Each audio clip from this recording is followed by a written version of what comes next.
I would have taken advantage of that cooperative circle and bought a plot somewhere in Jolo or Moro and raised two cows and then retire there and would be wearing matching vitenges on Sunday. I agree with you. I see. Living a mediocre average life. I see. But you think the maker created me for that?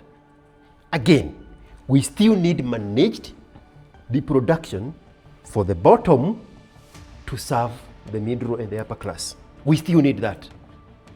Coffee is being picked by the underage and the poor and the women in the villages where coffee is produced.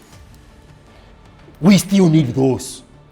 You've done well for yourself, George. How much have you Why are you walking away from that statement? How much have you invested in reproduction now that you qualify? And you see, I belong to the category that was sold the idea that children are expensive. Hey, wadau, alafu kabla tuzame kwa conversation, if you believe this is your year ya kubuild, then this message is for you. Please allow me to plug you to K&K Precast Engineering to introduce you to a concept where you can build better and spend less. Now, with the technology that K&K Precast Engineering wanatumia, you get the same quality as traditional housing or even better. In fact, kwa structure, you can save up to 30% on costs. Halafu, kwa wale wamekuwa kistruggle na black cotton soil au sijui ngoa foundation, sijui chimba mchanga toa yote, this suspended foundation ya K&K Precast Engineering solves that for you. Sasa precast ni nini? Unaona bridges zinatengenezwa, wanatengeneza concrete kando inashikanishwa na chuma ndani, proper reinforcement, wanakuja wanaekelea. Expressway imetengenezwa juzi, hiyo ndio barabara tunapitia. Now K&K Precast Engineering Limited wamepata njia ya kutumia that same technology for residential homes, apartment blocks and all matters construction, and the deal is even better. Also note that K&K Precast Engineering Limited build capacity ya full construction process all the way from the foundation to finishing unaingia kwa nyumba. For more inquiries, get in touch with the team ya K&K Precast Engineering through the contact details tumekuwekea kwa screen. Consider yourself plugged. Hey wadau, we've planned this for a while, and the first time I reached out to our guest when I saw him in Kenya, hatukuweza ku make it happen, so he went back to the US akauliza, can we do it online? Kambia zi, we prefer like one-on-one conversations, and it's finally happening. I'm a big fan of some of the things our guest stands for, logic and reasoning, and I think we have engaged on that level on other platforms, and I was really looking forward to have this conversation. Some of the things I would not agree with. Would not agree with them, I have strong feelings about, but he's a very, very good vibe. There's a lot of sense in the information he disseminates upon nje. It's a big pleasure to have George IQ Watson on our platform. Karibu sana, George. Thank you so much. Dr. Kingori. Karibu. Good to see you. Good to see you. Thank you. Good to see you. You're skinnier in person. I get that a lot sometimes. Yeah. So my reaction to that has always been, I'll go to the gym, I'll eat more. Do the opposite of what the rest of the population is doing. Probably, yeah. But sasa I think I have the worst eating habits in the world, but I'm working on that. I think by there I think I have the worst eating habits. We need to connect you with Amerix for nutritional guidance. Nutritional guidance. Yeah. But she's asking people to get skinnier. But you need to get to bulk up. Yeah. Okay. Yeah. I don't know what he would subscribe or prescribe for you. I'll sample. Watu wanaweza tupatia suggestions. Yeah. But fat people is not politically correct to say so. No, if they are fat, they are fat. Bigger people. No, they are no bigger. They are no get. bigger people. You don't want them to be bigger people when they are sitting next to you in an airplane. No. But there are that one is people. fat. No, but there are bigger people who are actually have a body mass index that requires them to be like that. It's actually healthy for them. Majority of us. Even when we are telling that you're skinny, we are just jealous of you. Sawa. Yes, now, what our audience doesn't know is you and I get into a conversation before we get on set, and it's important that we start with that. Like, that was a good one. If you can bring it back. Yes. Yeah. And I'll just set the premise of what it was. Yes. We go back in time before Kenya gets independence. Jaramogi is out of prison. He's making headway. He's actually a potential first president of Kenya. But he steps down. In fact, I hear he rejects, history says, he rejects the position in favor of Mzee Jomo Kenyatta. He says that Mzee Jomo Kenyatta deserves that more. And I tell you that he could have finessed Mzee Jomo Kenyatta of that position. And he does not stay as a vice president for long, because in the account I have read, he stands on principle. He doesn't agree with what the political elite is doing, and he does not subscribe to the kind of politics that post-independence Kenya stands for. So he exits government. And you say something interesting to explore. You say he had a whole region for himself to manipulate. Yes. He would have taken advantage of that. And I think I go back to, if he was that kind of a person, the first person he would have taken advantage of is Mzee Jomo Kenyatta. And I don't know whether he does not take that position because there may have been consequences he was aware of that would have followed him usurping that position, if we can use that word, or he declined the offer on principle that he does not believe it's a good thing. And I think this brings us into the world of the person who is willing to manipulate. Is that the person that success requires? Your opinion? You have to be in the game to play the game. You have to be in the game. In the game to play the game. The moment you step out of the pitch, then you are a fan. You are a hooligan. So that game is no longer yours. You are a spectator. So you can have all the opinions about how that game should have been played or should be played, but you are not playing in it. You are the Monday morning quarterback. Staying in the game is the one that gives you the opportunity to change the narrative. And when you're saying this, there's so many things running through my head. And I want us to go in sequence, because we see the manifestation of that choice show itself on his own son when it was his chance. And he said, Kibaki tosha. But if we go back to Jaramogi, the father, they had a clean slate, a brand new country. There was nobody with an idea of how the country should look like. They were the idea guys. So why is he walking away from shaping the narrative of his region? Is it walking away from shaping the narrative, or is it declining the offer of manipulation or taking advantage of his people? The moment you step out of the pitch, you're no longer a player. You are a hooligan. You are a spectator. I'm saying hooligan in the context of ultra fans, like in Manchester City, they call them citizens. But you can scream all you want about how the game needs to be played, but you're not participating in it. So if the game is, in this context, the game is politics, and you do not agree with the principles of how it is being done, how do you participate in something you do not stand for? Are you saying there's nothing like principles? There's nothing like standing for something? What happens to, I stand for a certain thing, if you don't agree with that, then? How long was he Prime Minister? I don't think he was for more than 5 years. I don't think probably more 3. than 5 years, yes. Then he formed his own party, yes. Own party. Yes. And if history serves me right, yes, Daniel Toroitich Arap Moi was in his party. If I am not wrong, I don't want to be crucified for it. I want to show you a bigger picture of how this game is played. Are you trying to introduce an idea that Moi may have learned from Jaramogi's mistakes and played the underdog in this position till it was his turn? And now, in the same context of learning again, the same thing that happens, people describe President William Ruto as a student of Moi, and you see this he really took a lot of heat from President Uhuru Kenyatta, if the accounts are anything to go by, till it was his turn to be president. So And we're going to go back here. But even we fast forward to our current president, when the first re-election happened, and we know now they were declared null and void.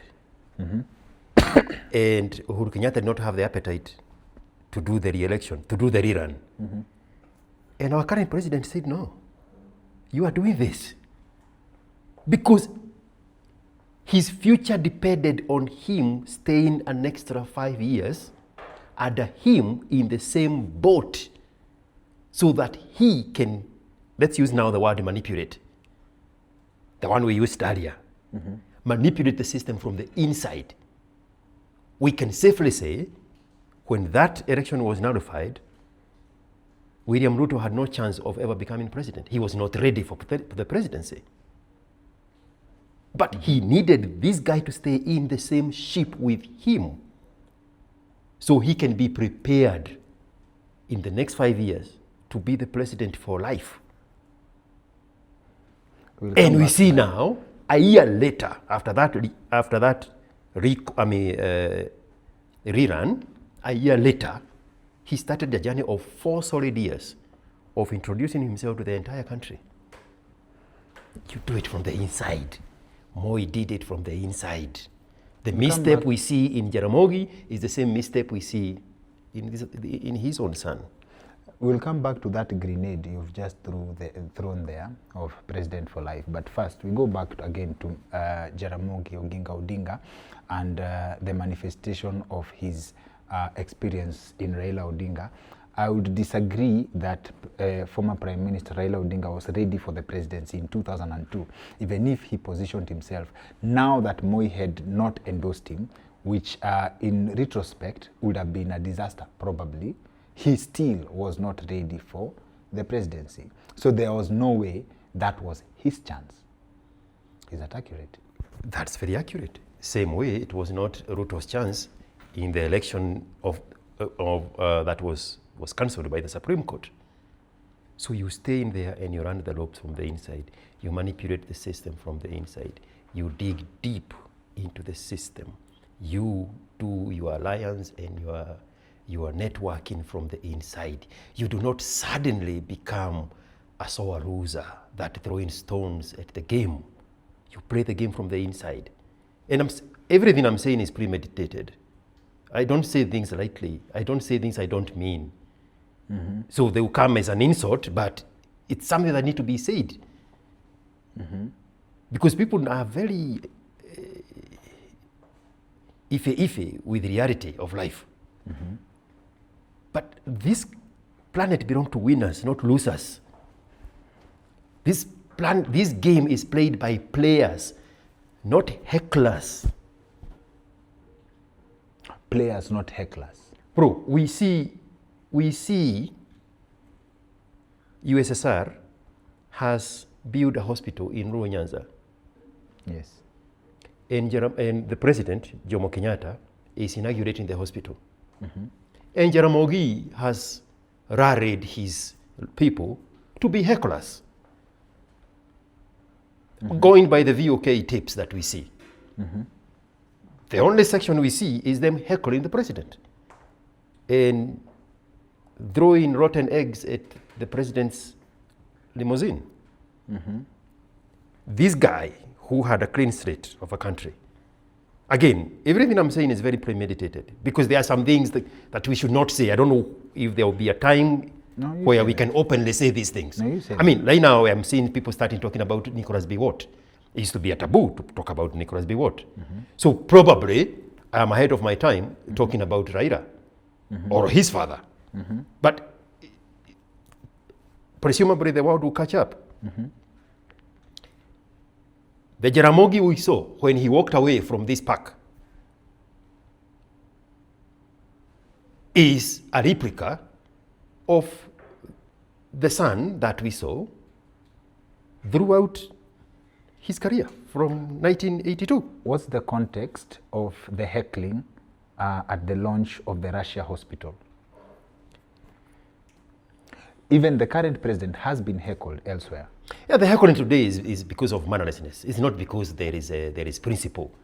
So there was today you are dealing with a swath of a population that is indisciplined, and you can agitate them by anything that aligns with the agitation, and they can be hecklers and heckle a president of a country. But those times, they meant something.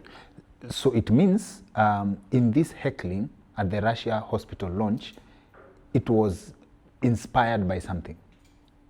I think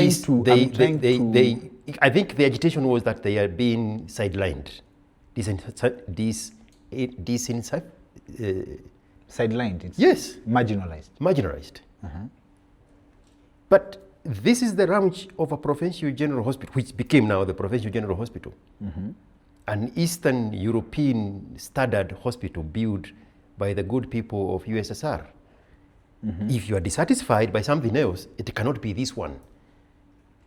It is not going to serve your cause when they are launching a brand new hospital in the region that you are saying is marginalized. Do that somewhere else. Okay. Principles. Show leadership. In that VOK tape, Jaramogi Oginga says, kama wewe haungekuwa rafiki yangu, Mzee Jomo Kenyatta, that is. Mzee Jomo Kenyatta, ningekukocholea. I now get the context. Because alikuwa anakojolea a good project. I think I remember what happened. People were mad at Mzee Jomo Kenyatta because they believed the government had a hand in the assassination of Tom Mboya. Was that close together? That was, yes, Okay. I believe that was the cause of the agitation, right? Okay. And I think part of the reason Mzee Jaramogi and Mzee Jomo Kenyatta broke ranks was partly the assassination of Tom Mboya. No, it was a legit disgruntlement. That's what I'm saying. Granted, those things used to be on principle. Yes. We cannot compare them with the hecklings of the modern indisciplined youth. Yes. So now. So we cannot validate this one and equate it to this one. Yes. And the reasons for the split, KPU then and the government being the voice of opposition, I agree with you that the heckling was on principle. They were disgruntled against the government for very, very solid reasons. Yes. So you can't call them hecklers, yet in that time, I believe that was a way of expression. No, the guy who walks away from the game is the heckler. Again, he failed to manipulate the region. That's where we started. We can give an example. Paul Gay. Anything negative we ever heard from the Kaba region? Paul Gay himself was a thief. I'm talking about the Kapenguria 6, right? Yes. Who was the representative of the Meru people? Is it Angaine? Is that far? Is it Angaine? I am not sure. I don't know if it's that far. But every region had a kingpin that serves the interest of the people, and now their own interest, as you call him, a thief. But those are the people who brought the concerns of the people to the central government, amongst the seven regions, right? So if you are walking away from the chance to the voice at the table, then you are not interested in a discourse. I'd like to hear your rationalization as a player in the game. Let's give you a spot on the table that you are a player in the game. Yeah. And the system kills your friend. Would you still remain on the table in the name of what you represent? Yes. What happened to Ronald Gara? He died in a car crash, yes. And those were the times the government was using that as a strategy. Okay. I'm following. But Sharif Nassir stayed on. And they are removed by a generation. But Sharif Nassir opposed almost everything Moi stood for. Sharif Nassir stayed at the table so that he can bring the concerns of a region he truly believed was marginalized by the central government. He is the founder of the word Majibo, which now we are calling counties. He's saying we need our region to rule itself, to govern itself, to take its own affairs, because we are not getting a fair share of the national cake. What's the link between Sharif Nasir and Ronald Ngala? Because Ronald Gar now, we can call him the kingpin of the Mijikenda. Okay. So the generation after him, they don't see that walking away from the government, agitating the masses against the government, is the way to get what they want. They created their own people. And more importantly, and I'm going to bring it all the way to 001, they made sure whether you can kill us in car accidents or in real hitmen, we are still going to stay relevant. But we are not going to do it from the sidelines. We are going to appoint one of us who is going to carry that voice to us, respectively, but forcefully nonetheless. And now the voice of Sharif Nasir lingered the entire, he was the thorn in the flesh of Daniel Toroitich arap Moi. But he controlled that region. But that's the person you're calling a heckler. The description you give inside, of Sharif Nasir. Inside. How inside and is opposing? You can't be inside and opposing. You are there to have an opposing opinion at the table. That's the purpose of the table. Anybody heckling out there does not have a seat at the table. If you have something meaningful to say, pull a table, bring it here. You cannot heckle as a deputy president. It is the same case that happened with Rigiji, if his account is anything to go by, that he tried to correct the system. Of course, that could be lies. He says he tried to correct the system while inside, and he was kicked out. I know this would self-correct by deputy president, the current president as deputy president, representing his people from inside as deputy president till the end of their term. Can you write that down so that we can come back to Gachagua? because we had another vice president from the same region of Gachagua as the vice president of the country. He was fired, demoted, humiliated, down to the Ministry of Health, and he stayed put to manipulate the system from the inside until December 1991. That's when he spoke. His name is John Moi Kibaki. Our people called him General Kiguaya for it. But he was calculated. We did not appreciate it because we were looking for a Gachagua, a heckler from the outside. We were looking for a version of a Jaramogi, a heckler from the outside.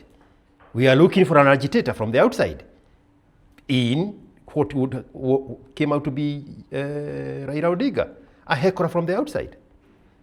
But even though we never appreciated it, General Kiguaya, may he rest in peace, swallowed his pride and sat there as Minister for Health and went to work the following day with a public function as if that is what was on the schedule.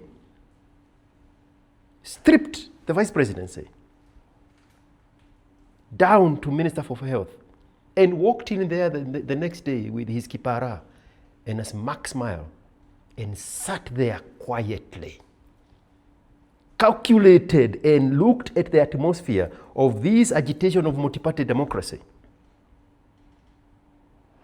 There is something in common that Moi went through that. I believe Linjiro accounts that Moi was even slapped by a junior officer. That is Mongai. Mongai was Rift Valley, maybe police commissioner or something similar to that. And there is a specific mark on the main thoroughfare in Nakuru, right where Nakuru Matrices was, before you get to KFA, that little section, and there was a petrol station with a local name owned by the Moi family. I can remember what they called themselves. It was at that specific spot that Mungai slapped Moi. And he is a deputy vice president. Yes. Then he waited. I've heard of ugly things that the current president went through as deputy president. He waited. You now talk of Kibaki as vice president, went through certain things. He waited. But on the other hand, Jaramogi as vice president, there are things he could not take. So you are calling that principle? We started there. What do you call You're calling that principle because... What do you call it? Because, let's just examine what you just outlined. Jaramogi disagreed with the system. Can we safely say he never became anything after that? Even after forming parties and everything. Number 2 vice president was who after that? Daniel Torre, teacher of Moi. Get humiliated. It's not Morumbi? No, let's talk about significant figures. Okay. Daniel Torre, teacher of Moi. Get humiliated, get sidelined, get completely ignored by the Kikuyu Central Province mafias, the Kiabu mafias, stayed put, became president for 28 years. That's a win for Moi. That's a loss for Jaramogi. The president after that, the vice president after that, we are dealing with vice presidents, is Moi Kibaki. Got demoted from the vice presidency to the Ministry of Health. He stayed put. He became president for 10 years. Another vice president in Samoei Ruto went through whatever he went through, publicly and privately. We see the body languages of where he's trying to get the door and they shut the door in front of him. Swallow his pride. He stood up in Bomas of Kenya, where everybody is screaming against him when they wanted to do the what was it called? Agenda 4 or something similar to that. BBI. Huh? BBI. BBI. He stood there as a solo voice. But he knew the power belongs when you have a seat at the table. The moment you leave that table, you don't have a voice. Now, he is on year 4 of his presidency. Was that all? You stay, you win. You leave, you lose. Was that all? And one moment, this other guy, another vice president, we can grant him whatever he went through. He leaves, or he created situations that he had to be kicked out. And if history serves us right, the guy who leaves loses, the guy who stays wins. My prediction is Gachagua is not going to be the next president of anything other than the tea factory in his village. And for the waiters, those who have waited and won in the end, beyond value to themselves, is there any value they brought to the country?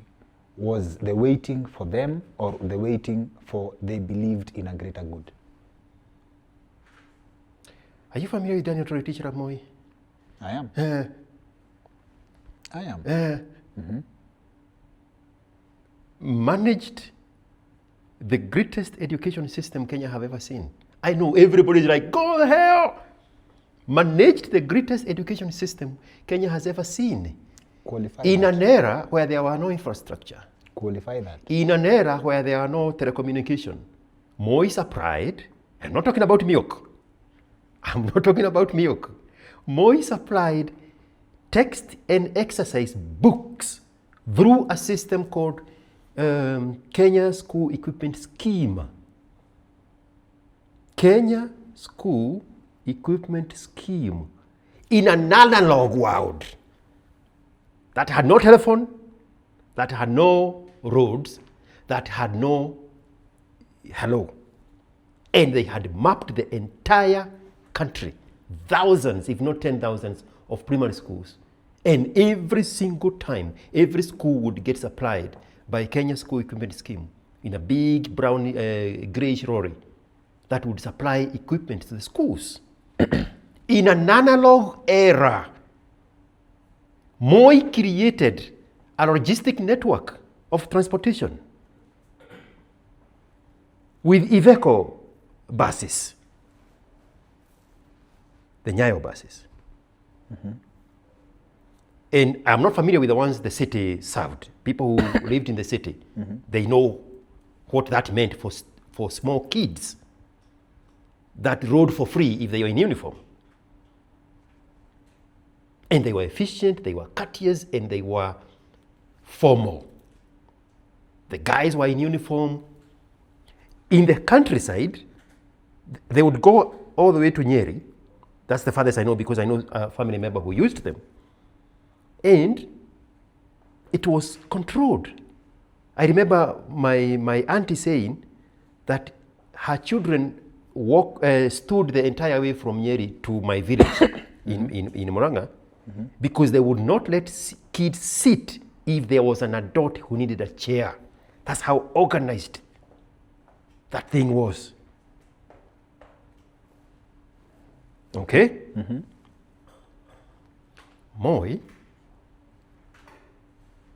managed the implementation of modern agriculture, and especially in animal husbandry, in modernizing the grade cattle, a project that was started by the British in an analog era. And I know somebody is jumping off their hair because they want to look at the failure. The failures came when the agitation came from the foreign bodies, the IMF, the World Bank, the European Union, and America. I dispute that, but carry on. Because they wanted the control away from the central government of parastatos. That was the full sentence. I dispute that to the level of the information I've been exposed to. In the corridors of economics, the result of a policy matters more than the intention. Agree. So, and we can look at Nyayo 1 as an example. So now, if you cannot say an education, the best education system, whereas the results of the education system, of that education system, cannot be equated to the action applied. The Nyayo bus collapsed. I've recently read on that in 1989, I think shortly after the 1987 elections, and it was very popular for that. And the success of that Nyayo bus system lies on a very interesting concept. Geoffrey Griffin, I believe, Geoffrey Griffin, who founded Starehe Boys. Oh yeah, I thought it was him. Yes, Geoffrey Griffin, who founded the Starehe Boys, who, when he was running that system, it was efficient and those ideas were implemented, and that speaks to the popularity of Moi in 1987. But 1987 was the Mororongo time, or was that 97? He was popular then, that election. Because was it the Mororongo success time? Of the Nyayo bus, I believe, yes. Yeah, it was the Mororongo time. Courtesy of the success of the Nyayo bus. Griffin, beyond just the profits that were being plowed in from the transport Kidogo people were paying, he had very good relationships, and he had access to funds from outside that were helping in subsidizing some of the costs, right?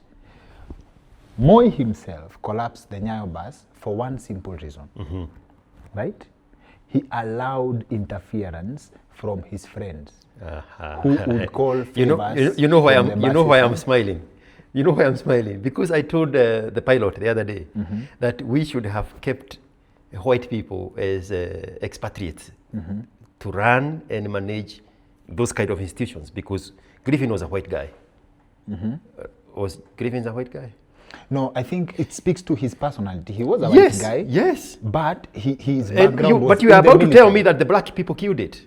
No, his background was in the military. But I also think, in fact, I would say Kenyans killed it because people would scramble for the profits in the evening. And I think one of our guests writes about it very well, Engineer Kiruki Mwidhimbu. He writes very well that people in the stages, after Griffin aliinua mkono and said he doesn't want anything to do with it, when the politicians started manipulating it, the crews used to fight for the day's earnings. And in the garages which were very organized, people used to steal spare parts one by one. Exactly. From buses that had stalled. Black people cannot manage anything. They cannot maintain anything. The more so we should have left the white guy to manage those things. I would disagree with that, Kidogo. The evidence speaks for itself. It's and before you disagree, it's not arresting. It's a discipline. Before you disagree, yes, a similar thing about workers subdividing the collections of the day. We saw it when Sonko was a new governor. He would take the cameras to all these department heads, and he would open the shelves, and there would be money stuck in there. Do you remember those incidents? Yes, I remember. Yes, I remember. Now go to the disagreeing. Yeah, the disagreeing part is, I think our software as a people, and this comes from leadership. I use software as black people. No. I wouldn't call it. It's not. We have very, very ill-behaved white people, actually. Right? So. But qualify your statement. The general, your general assumption is all white people are good, all white people are disciplined. No. White people have more prisons than countries have population. White people have more people in prisons in their own countries than countries have populations. They are not oblivious of the bad people in their society. They take the bad guys and put them behind bars in millions. There are more incarcerated people in America than some countries in Eastern Europe. I'll check that out. But when the UK wanted to get rid of bad people, they put them in boats and shipped them to Australia. Criminals. Some of them were petty thieves. Australia was created by criminals. So white people are not oblivious of the evil amongst them. They put them behind bars. We excuse. No, I'll give you an example, a prime example of, I'll not blame it on race, right? If you read on Singapore, the one that Kenya aspires to be, you'll be shocked that pre-independence Kenya, they are worse. Singaporeans are worse than Kenyans. The worst thing you can describe in terms of corruption, they are worse than Kenya today, right? But it took deliberate effort in terms of leadership. And that's how things changed. You understand? What is that guy accused of doing? Who? The guy who shipped the Singapore. Yes. What is he accused of doing? He was accused of benefiting of some gig of $1 million, I believe. No, he also accused of eugenics. He is also called a dictator. But he needed to do that to shape the country to that which now we admire. But do you know some of the things he did? He dealt with corruption decisively. Yes. Whether it was his friends, yes, or not. Yes. Would you say the same for Kenya? I would say the same for China. For Kenya. Everybody, one moment, everybody that gets the position to run the provinces in China, they are at the mercy of being killed if they misappropriate the funds of their regions. And you only have to kill two for the message to go across. But you cannot do that if you don't have the power. We are coming to that. We are qualifying your statement of Moi ruling in 24 years. We are not here to castigate him, but I'm just painting you a picture. Because this thread starts from the people who waited to be president. Yes. Did they wait for impact in country to change the system from within so that we can have a better country, or for the achievement of becoming president and making the best out of it for them? So we have two guys who are two sides of the same coin, father and son, who walked away from the potential, and we can look at their impact if there is one to compare with the guys who stayed and shaped. I mean, the context here is, if there's something you do not agree with how this system is run, pull a chair, get on the table, and give a better opinion. Or observe it from the inside, and when your chance comes, You do that which you believe should be the direction of the country. Which is why now you still need the masses behind you as the bargaining chip. Now we go back to the regions where we started. But Mzee Jaramogi, in context, carried his region behind his back in terms of influence from when, from his time in the pre-independence struggle to when he died. So you cannot say that by leaving, he lost his influence. Influence is one thing. What do you do with it? What I'm about to say now is going to rub everybody the wrong way. He and his son are responsible for the missed opportunities and developments that should have otherwise happened in that Luo Nyanza. Let me disqualify that and tell me if I'm wrong. We had a guest on this show and we've done a monologue on this. Senior Counsel Dr. Mothomi Thiankolu. He explains the belt of development in Kenya, and he draws the railway from Mombasa to Malaba, and that map makes sense because he says 200 kilometers on the east and on the west of that railway is where the concentration of economic activities in Kenya is. This is where economic belt line. Yes, the economic belt in Kenya. This is where the white people concentrated on, where they could extract as much as possible, where they felt safe, where they planted the amenities that would benefit them. And that goes to qualify, to disqualify the allegations by Rigiji that the national high schools are concentrated in central Kenya, and there are other areas where people don't have schools. The areas we call marginalized are outside this belt across Kenya. You understand? Kabisa. So Kenyan politicians, we cannot say in a fair distribution society, in my opinion, right, is the leadership would have borrowed what it can borrow from the systems that worked and also created new opportunities. But they capitalized on the systems that the colonialists left, extracted as much as possible for them, and that's why beyond that belt, they did not create other opportunities in the other areas. My opinion. So, that's a very good analogy. So the key factor here is the belt line. We can change that name into infrastructure. Okay? The region that has benefited the most in the last 20 years is the region that was opened up by the superhighway. There is that argument. Okay. The people who stayed brought that for the young people. The missed opportunity that I spoke of is to interchange the railway for a road infrastructure that would open up those regions. Because now we are still going up on the roadmap of the white guy, what he created. We have not created an inch of anything after that. Yes. Now, in the modern way of creating a whole new country, if that was the model, the economic beltway, why not expand on it, on the road? And now, the missed opportunity I'm talking about are the good roads that, because the government job is just to create jobs, and then the opportunities, the private sector fills in the opportunities. But if your region is marginalized, then you don't have the opportunity to participate in that economic zone. It gets opened up by the roadway, which is why Rigiji was talking about the Mau Road somewhere in central Kenya, which is why the current president is promising the same exact region to open up an economic beltline with what? The same railway. Do you believe in decency in human beings?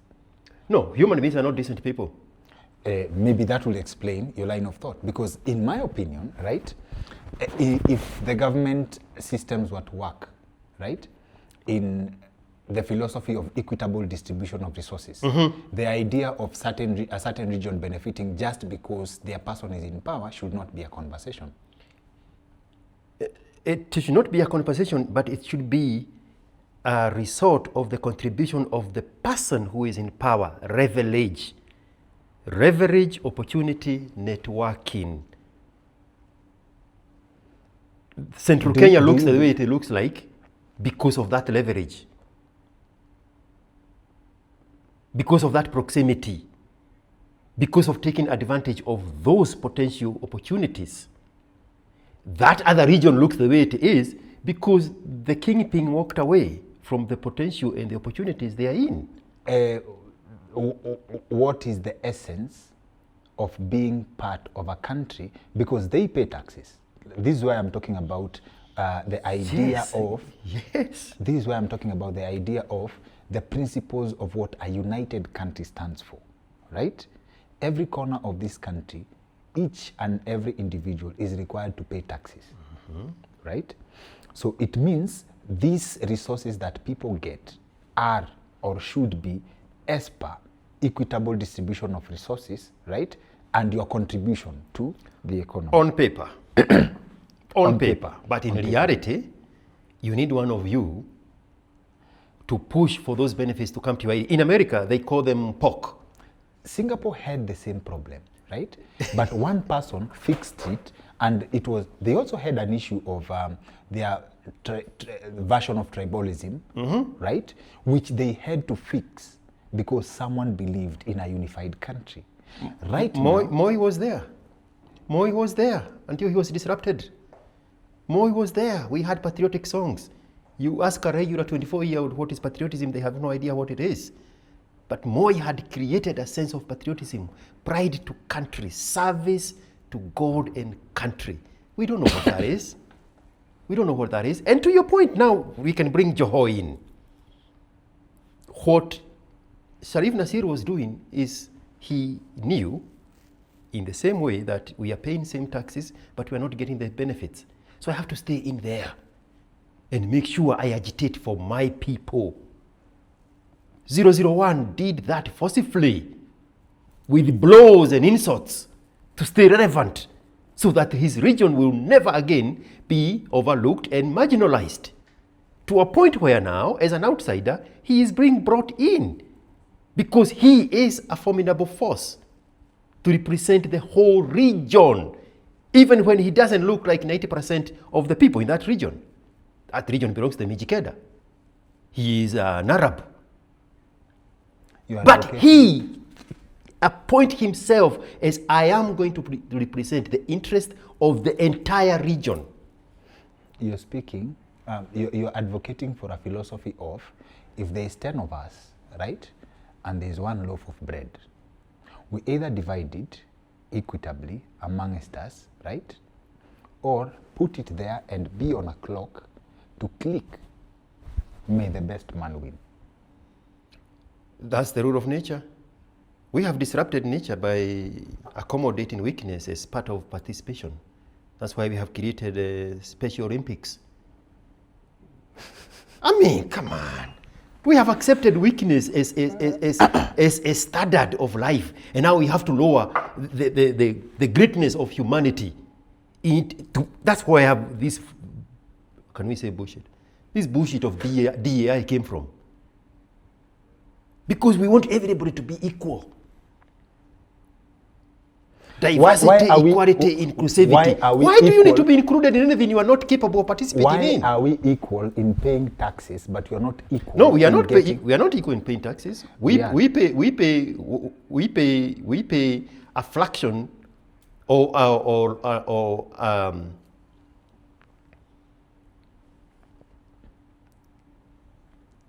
what we pay in taxes is what you owe, dependent on your participation. One moment.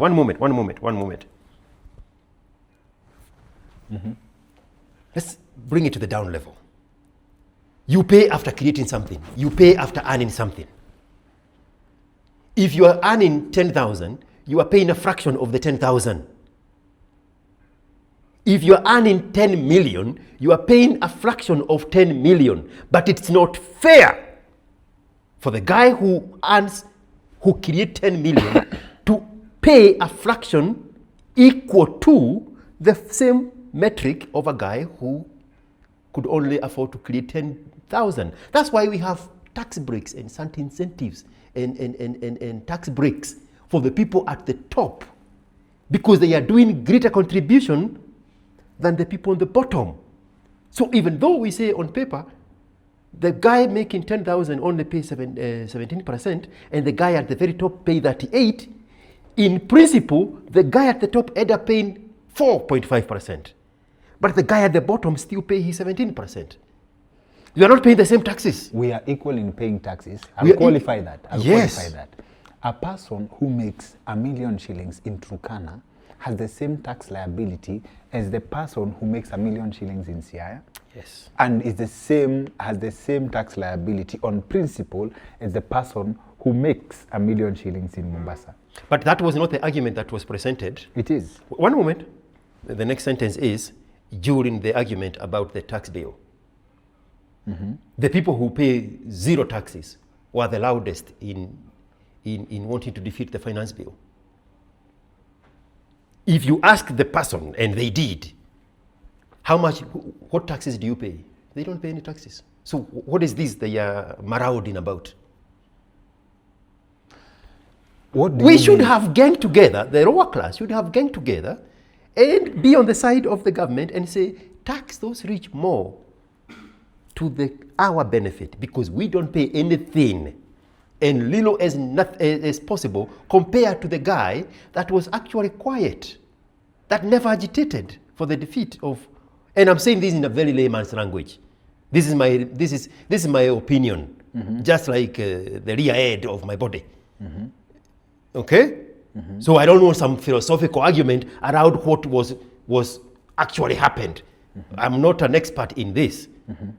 But the people who are paying more taxes were not complaining. It is the people who are not paying any taxes. If the tax code was to be adjusted the way it was planned, it was actually going to benefit the people who pay the least of the taxes. Not the guy at the top. The guy at the top is doing well without the provision of the utilities and the factors and the provisions from the government, because he has already succeeded without those things. This guy at the bottom is saying we cannot succeed in these things because there is not enough money to give me the agency I need to succeed. It's self-defeat. Reasoning from a rich person perspective, you are right. But reasoning from what people are actually experiencing, when we have people who are struggling, for example, to make ends meet, as you call them, the lower class, right? They respond to the now. All right? Because they are misinformed, disinformed, and uninformed. And that's by design. By the agitators that walked away from the table. They went and created their own constituency on them that can be riled up by misinformation against something that would have otherwise benefited them. They that are on the table are the people who have the power to make policies, to make sure that the results of the ideas they put on the table and how they manage the resources is such that we don't have such a lower class. I've given you an example, how the Prime Minister of Singapore managed to lift his country from poverty from levels that we are dealing with in 2026 back then. Yeah, but we cannot eliminate the lower class. But let that not disrupt your point of view. We cannot, we cannot eliminate the lower class, but they can have a better quality of life. That better quality of life has to be offered to them by the upper class. Not the system. By the ruling class. Yes. Not the ruling class, the upper class. Who is in charge of policies to make sure that people have a better life? The people who influence those policies. Exactly. The people who have the common sense to create lobby groups so that those policies are to their advantage. That's the whole point that people miss. So if someone walks away from the table because they believe that's their way of agitating for better quality of life, isn't that reason? And then they resonate with the guy at the bottom who will eventually not get anything. Do you believe this country is in its best version right now in 2026? What are you comparing it with? We are comparing, we are looking at, you're saying the population is miseducated, misinformed, and uninformed. Not the population, the masses that would be agitated into otherizing everything.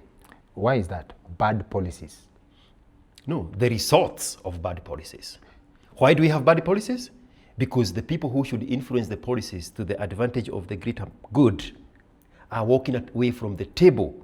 The things they are disagreeing with the people they leave at the table are not going to be met because they left. The people they disagreed with, now they are the only ones at the table to push the agenda and the policies that this guy just disagreed with. You disagreeing with it is self-defeat. Because these things now, I'm going to go forward, and I'm tempted to say the finance bill, the finance bill still went on. Is that fair to say that? Mm-hmm. Yes, it still went on, yes. So it was a futile exercise. The bottom guy still lost. But this guy could go back and cash out the influence of these people he agitates as his own influence, the selfishness we spoke about. But the people are not served. They were not served because they were not represented at the table. And it's a very touchy subject because we want to create monuments of these leaders in every corner of every country, of every village, to worship their contribution. But if we are truly honest enough, we can examine if there is a contribution to the greater good. I have a pedestrian opinion of the leader you are referring to. Okay? Pedestrian opinion. It is just an opinion. I hope mine gets qualified as pedestrian. It's just my observation. I believe that, in my opinion, he may have meant well, but if he stood by the principles he advocated for, right, the counties that got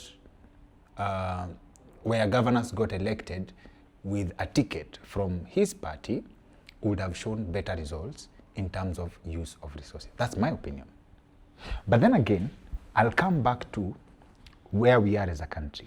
Why didn't they produce better results when they had the leverage and the autonomy of Majibo? That's why I say. What are you calling it? Counties. Yeah. That's why didn't they now do good by the people if that was the sole intention? That is my submission, and that's why I say. You understand what I'm saying? My judgment lays, as a layman, okay, as a heckler, because I would qualify as a heckler because I'm speaking from outside. I'm speaking from information available to me. All right. Yeah. So now we come to where we are as a country. Let's surrender the jargon, right? You are a representation of someone who came from scratch and made it, right? From the village and made it, right? What is the difference between you and the other average Kenyan who's still struggling and hoping that they can experience the kind of, let's call it, success that you have? Can you see the gears in my head running?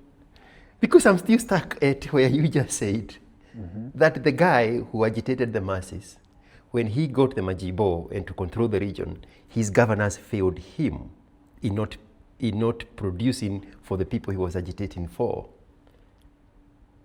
So you cannot still say that the intention was good to walk away from the table. Because when given the leverage and the whole budget, these guys are not producing for the people he wants us to believe they were agitating for. So the person who still loses is the uninformed, misinformed, and disinformed guy. My opinion... I am still there, bro. No, and that's what I want people to take away so that they can be very logical in the way they approach these things. Don't just shout one term or two term for the sake of the agitation of the function that is leading the agitation of the day. What is in there for me? And I go back to another conversation I had. And I said, 1990, James Orengo came to U.S.A Stadium in Muranga with Charles Jojo, Charles Rubia, and Moite, and Mo, and all these other people. And I compared my life with that of James Orengo. He was agitating for multi-party democracy, repeal of Section 1 to Section 2B. Okay? He was MP of Ugenya at the time. Multi-party democracy comes in, and he still stays as MP of Ugenya in a multi-party democracy. From 1990, when I saw him in U.S.A Stadium, from 1990 to today is what, 35 years. He is still in power. He has morphed from a single party member of member of parliament of Uganda to member of parliament of Uganda in a multi-party democracy. This new thing changes. He finds his way in it, becomes a senator, served 10 years. He moved into a governor. I don't know whether he's in his first term or second term. He has always been in power. So what was in there for him? What was in there for me? I'm only saying this in the context of I was riled into agitating for multi-party democracy as a teenage boy. What was in there for me compared with what was in there for James Orengo? Because 35 years later, we follow our own individual journeys, and I'm going to match it with what you're about to bring up. And we see James Orengo staying relevant in political power and political influence, and cut a little tiny piece of himself that he could manipulate and use that as a leverage to bargain for his own people in Uganda in the smallest version, in a bigger version, a bigger cake, as a senator from that region, and now in a bigger context as the governor who controls the budget. That is what people are missing when they walk away from the table.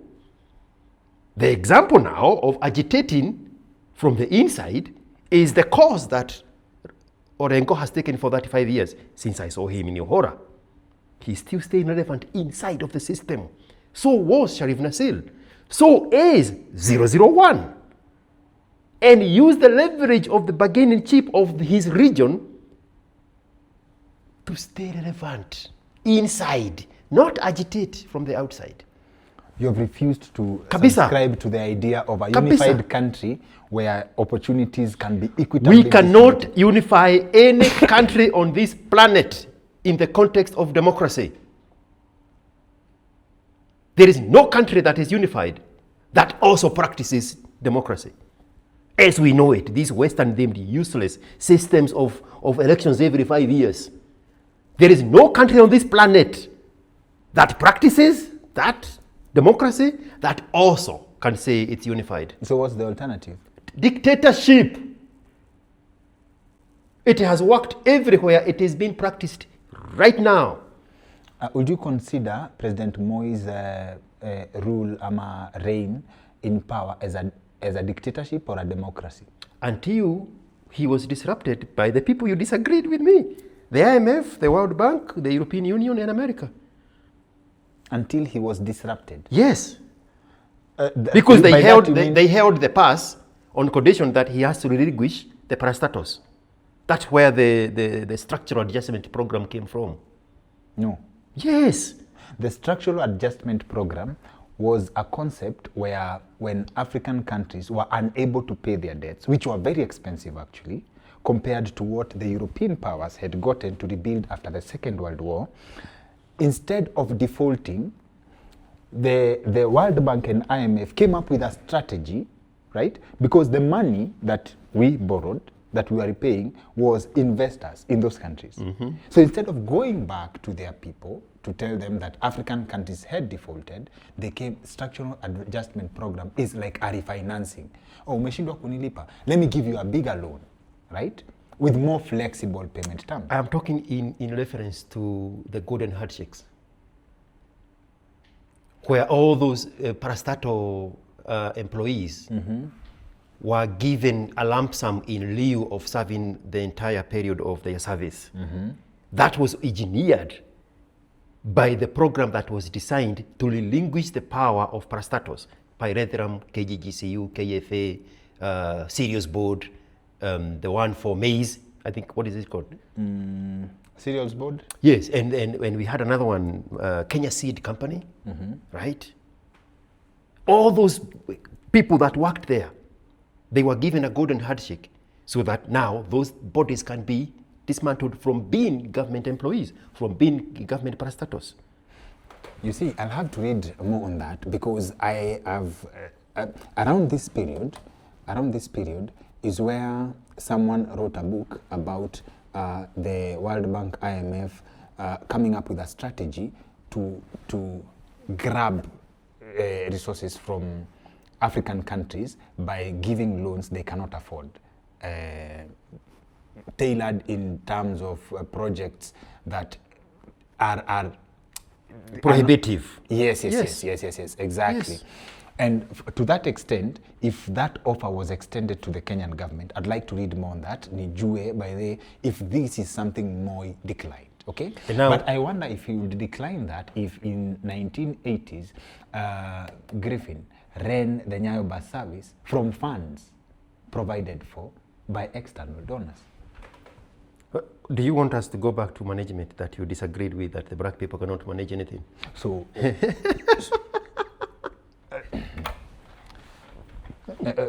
Now, and we can tie this into the dictatorship that we're talking about. yes.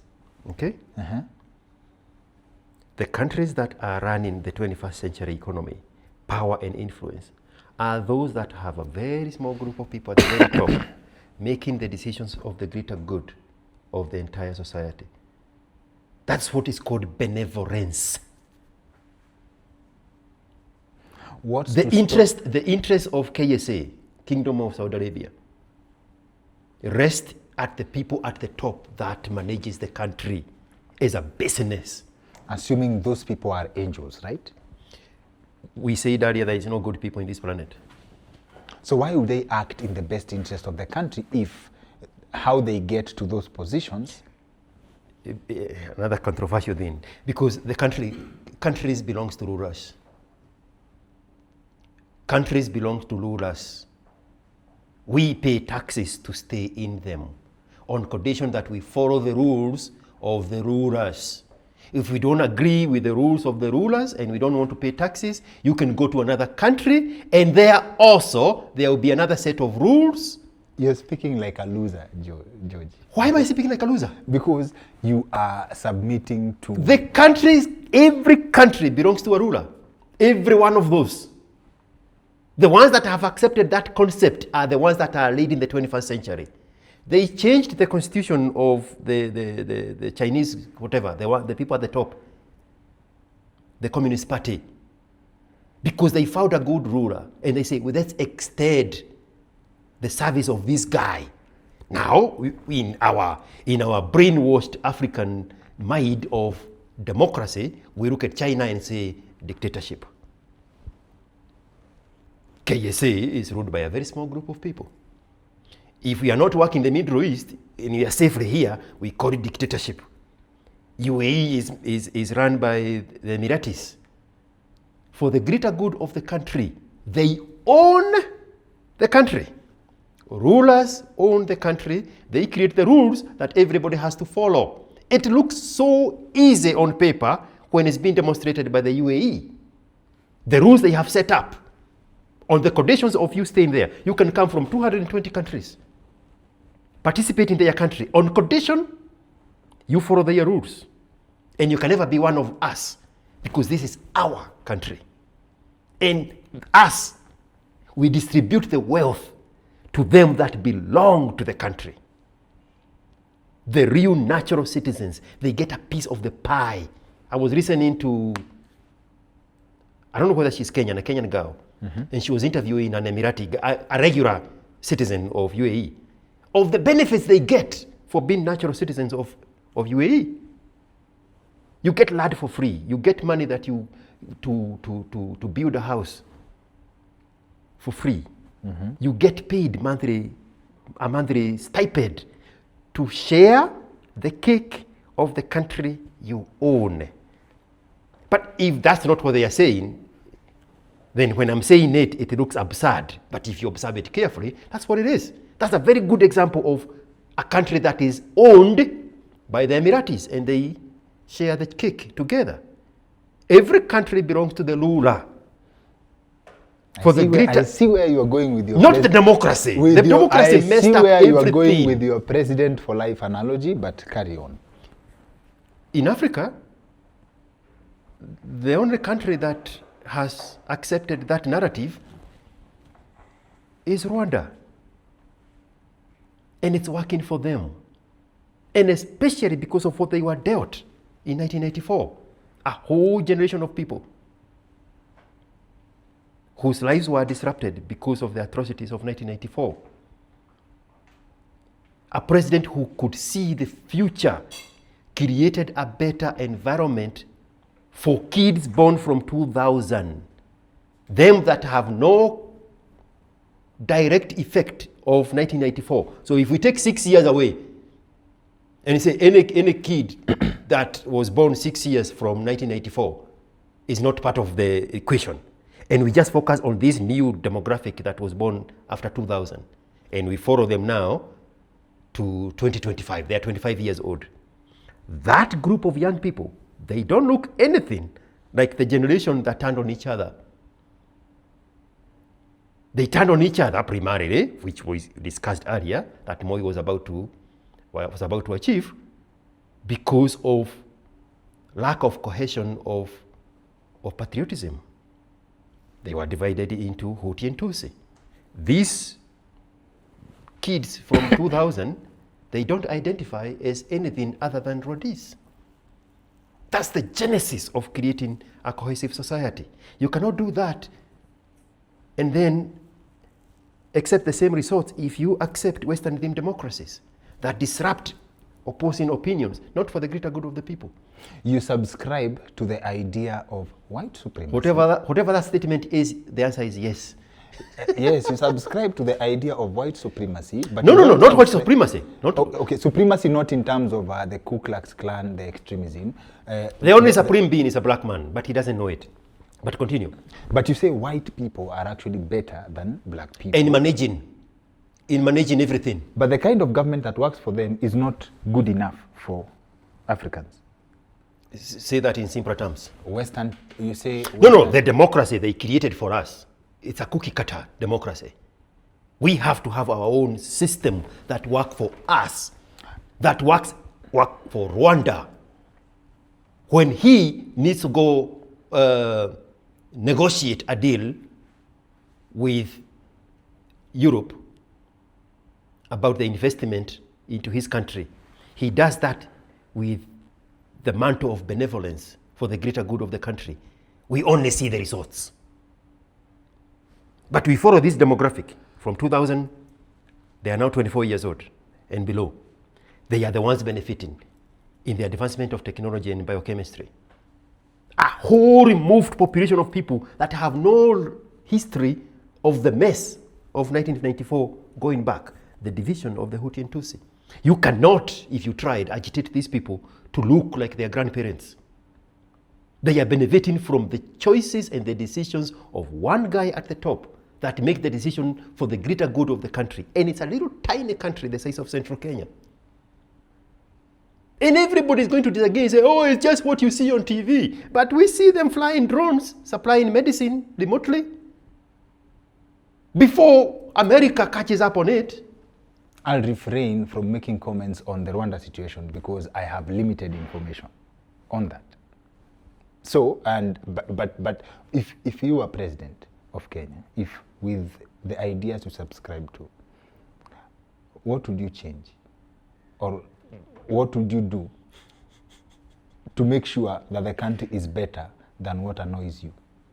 No, it does not annoy me. Annoyance and frustration are two different things. No, frustration. The frustration is because there is a missed opportunity here. Which is? The greater good of the country. Mm-hmm. Prosperity, opportunities, chances. People being better instead of being bitter. George, you would make a genocidal CIA director. Unajua hivyo? Like greater good. Huyu anapiga kelele hapa. You really. Why do you think eugenics was implemented in the 20th and early 21st century in the countries that now are leading in all the metrics of life? Mm-hmm.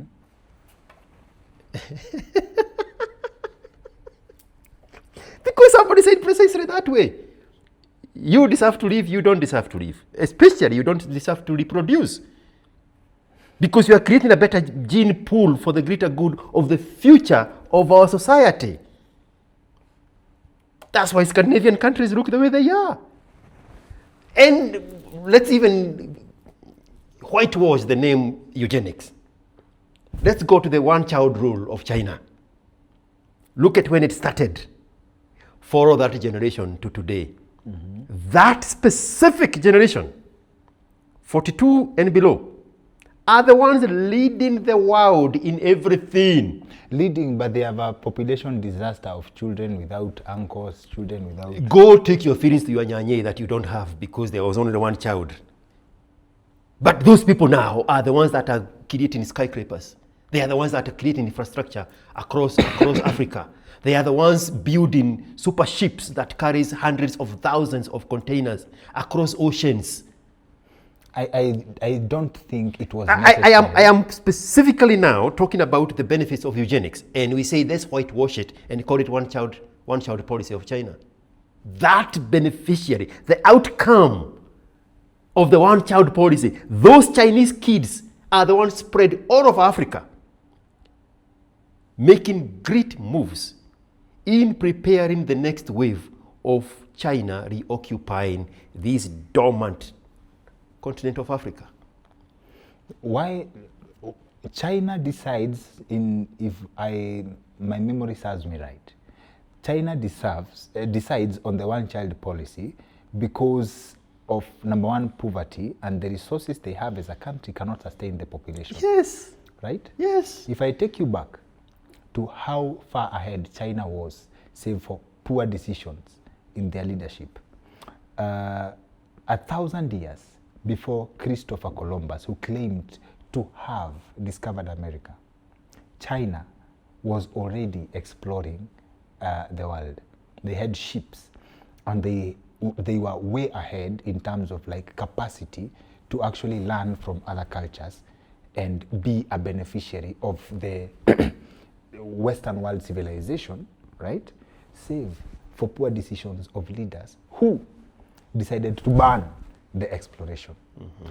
Had they followed that thread and not jump into the ship late, into what brings the success, if we can call it that, of the Western nation, they would not have had, in my opinion, to have conducted or have implemented the one-child policy. Yeah, but the whole world runs, the whole humanity runs on a sequence. Great man creates a great society. That great society creates a society that takes advantage of the greatness of that resource of the great man, and then the weakness comes out of it, and now create a population of that we are seeing now, and now the world has to reset. So you are jealous of China of having reset because they had the moral courage and the moral authority to reset. Because now we could be looking at China as poverty-stricken as it was, and say, oh, they made poor decisions, that's why they are poor. But somebody had the moral authority and the moral courage to say, now we need to reset to the great times. And they created this small group of people. They eliminated unnecessary kids. They aborted more kids than there are populations of countries. 42 million of them, I think. So that they can have this select group of people that will take us back to those glory days of 1,000 years you are talking about. They are there today. They are there today, creating super ships, creating skyscrapers, pioneering the engineering of the modern technology and modern infrastructure. They have created a dam so huge that its water flow slowed planet Earth. Did you hear about that one? No. But I'm not convinced. The clock delayed a fraction of a second because of the effect of that dam. Somebody will look it up. I'm not convinced. That generation they created, I'm not convinced. Because the choices was continue reproducing with the poor people, continue bringing in useless human beings just to give people the liberty to reproduce poor genes, or curtail the population of uselessness and only create a very small designer baby, as the Western world would have called it, of this choice group of people that will move China back to the glory days, that will look better than anything else on planet Earth. I'm not convinced the one-child policy achieved that. I believe China's economic success the theory that has convinced me was China had they had a leader in the 80s who came up with the special economic zones concept that introduced small dosage of capitalism to move away from communism because it was not working. That's number one. And number two, China was very deliberate. Having a population that was ready to offer labor, they offered a platform for companies in other countries to go set up in China, and China was very quick. That came out later, in early 90s, yes.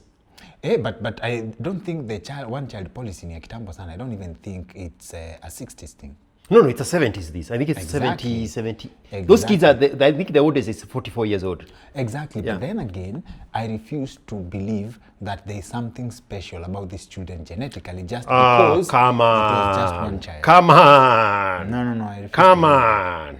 Come on. Eight children in Kibera scraping mukoro ya ugari are going to turn out the same way as 2 children in Jimmy Wanjigi's house. How many siblings do you have, George? Did you have? My mother had 9 children. I like saying that a lot. At what point but answer my question. At what point Answer my question. At what point did 8 you children get an eating allergy? mokoro ya ugari in Kibera after demonstrating with sufuria ugari agitated by Raila, and then they come in the evening and they cook the ugari they have and they scrub on it, 8 of them. You're telling me they have the chance of turning exactly the same way as the 2 children of Jimmy Wanjigi? I'll tell you this. In terms of reproduction, okay? The African person, the African fitting in the idea of Western democracy changes things. In the African setting, even having 20 children worked and people grew up and the quality of life was good, 100%. I agree. You understand? The greatest generation was created out of that. You understand? So you cannot, I'm struggling to find where you develop this allergy to poverty based on fish competing with monkeys. No, on how it to climb a tree. is not my idea. It's my observation that even in those times that you have mentioned, it was only the man who had the ability to provide that produced. The man who had the ability to produce is the only one that had the chance to reproduce. You need to read a book. Slow by down, friend, slow down, that slow will down. answer. The African tongue test you just brought in. The man who demonstrated the ability to produce is the one who was given bigger chances of reproducing. The more he produced, the more wives he could get to reproduce. There are no poor kids. There were winning fathers. If a young man was a kegota, no woman would attach themselves to a kegota. It was natural selection. So what part of that do you disagree with? No, I'm giving you, I've given you an analogy and I'm saying you need to read. No, go back to where you said that I have allergy to poverty. Yes, The African setup had allergy to poverty. They would not let the poor kegota reproduce. No woman would attach themselves with a loser. You hate where you come from so much.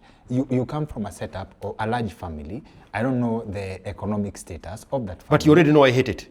You hate it because your description of having 9 children, right, or 8 children, right, when you come from a family of 9, but you made it. You I think No, my father had 9 children because he could afford them. We were not sitting in a makeshift square in Kibera, a version of that in Central Moranga. No, my father was a winner. And so the woman agreed for another child, and another one, and another one, because the guy produced, so the woman reproduced. There's nothing I hate about my history. I'm so proud of it. Sawa. It is this equality and inclusivity that even the poorest of them all have a chance to pour at a poor woman and reproduce a poor generation of people. Eugenics came in and castrated the poor, castrated the infirmed, castrated them that had poor quality of gene. We call that inhumanity now, but those societies produce the best generation ever. Now they are destroying it with the same DEI that is dogging America. America tried eugenics to curtail the reproduction of the poor niggers from infiltrating and lowering the quality of the gene pool. That's why they introduced all these things about gonorrhea and all other things, and neutering and spaying women. I'm saying this intentionally because that's for dogs. Neutering and spaying women so that they stop when the poorer pours on that woman does not reproduce, because so they were taken to maintain the quality of the gene pool. So it is your when it was defeated because of human rights and inequality, now we see a degraded version of the result of that which they were trying to achieve. Poor people should not have sex. Why would you be poor and poor? Why would you be poor and poor? The ramification of a poor person reproducing is an effect to the entire ecosystem. It's a glitch. It's a glitch. Remember we said earlier, very, very, very on, to make sure that there are no poor people, and say we cannot eliminate poor people. I agree with that. Poor people have been there. We need the lower class to produce laborers for the middle and the upper class. That's why Kenya now is the #1 exporter of human labor. And this is let me add the insult. Because the poor are poured. And they created more than we can handle of the lower class producing workers and laborers for the upper class. There are so many of them, now we have to export them to Allahu Akbar countries. That's where it comes from. But we are not ready for that conversation. So you refuse to acknowledge that with proper leadership and policies and management of reproductive system, the way China did it, the way Scandinavian did it with eugenics, the way Brazil did with eugenics, the way Canada almost succeeded doing it with eugenics. That management, yes. So our problem is not leadership? No. It's the too poor. much. The problem is the poorer. Sex. Poor people having sex. I see now where you get your clips. So our problem is not leadership. Our problem is sex. Now we can come into a consensus. The wrong people are reproducing, and more gravely, the right people are not reproducing. Can we expound on that a little bit? Mm-hmm. The people who should manage 5 children are having 1 child. The people who have no business of having 5 children are the one having 9 children. Don't take me back to my baby boomer generation parents. This one here, this generation here, the people who have the resources, and I'm not talking about the ultra rich, the upper middle class, because they have been brainwashed that children are expensive. Oh, it's very expensive to afford a child. So they have a child or 1.7 children, 2 children maximum, because children are expensive. The poor guy have 5 children. The person who said children are expensive is paying for these children of the poor person. He cannot afford his own children, but the system is making him cater for the children that should not have been born. But they were born for him because he bought the narrative that children are expensive. And that memo missed the lower class. So the lower class have 5 children, not for themselves, for the upper middle class. The guy who says he cannot afford 3 children have only 2. 5 of these are added to him. Now his taxes are going to this one. The guy who doesn't pay taxes, we go back to square one. The guy who doesn't pay taxes is dependent on the contribution of the upper middle class taxes to pay for the education and the health care of this guy. You've decided to hate on poor people for fulfilling God's plan.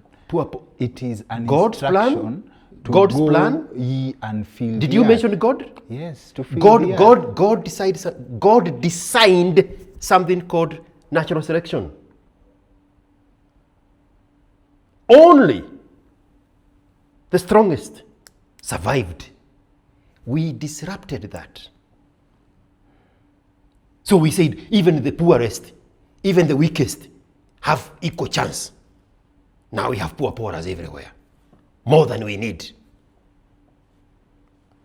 Wewe if poor people if poor people are put on an island alafu pewe ile hizo toys za Kim Jong Un, you will do them bad?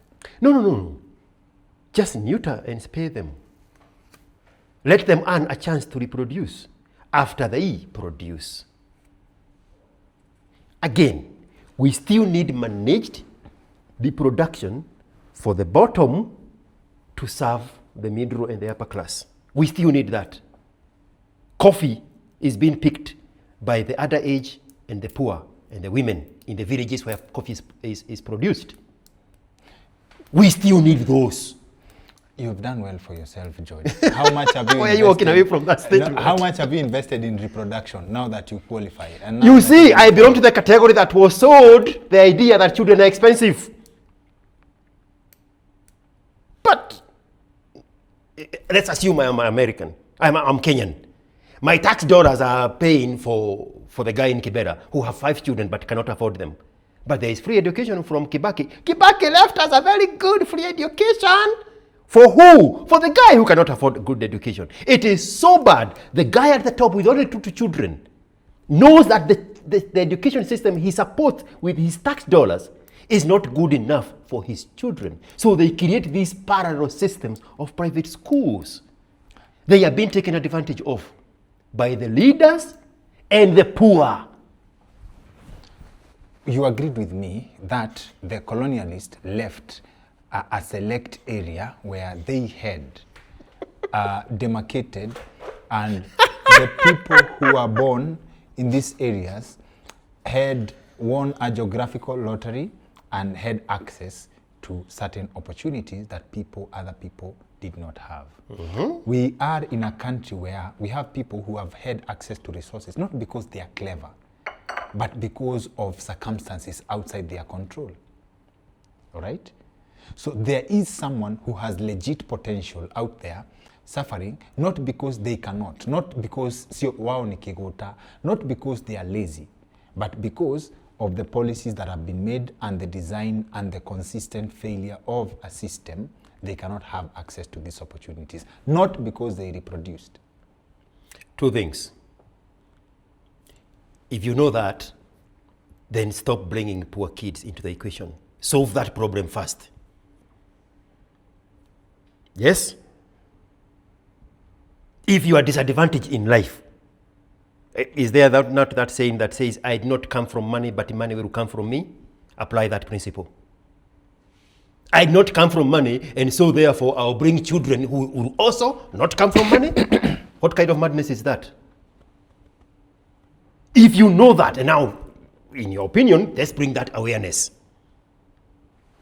If you know you are disadvantaged by these missed opportunities or diverted opportunities, then first work on improving that situation that you found yourself in.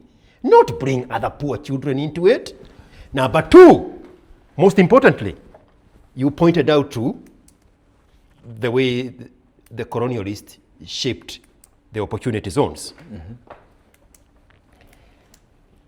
Question A, how long were those colonialists here? Around 50 years, I believe. No, 53. 1910 to 1963. 53. 53. Mm.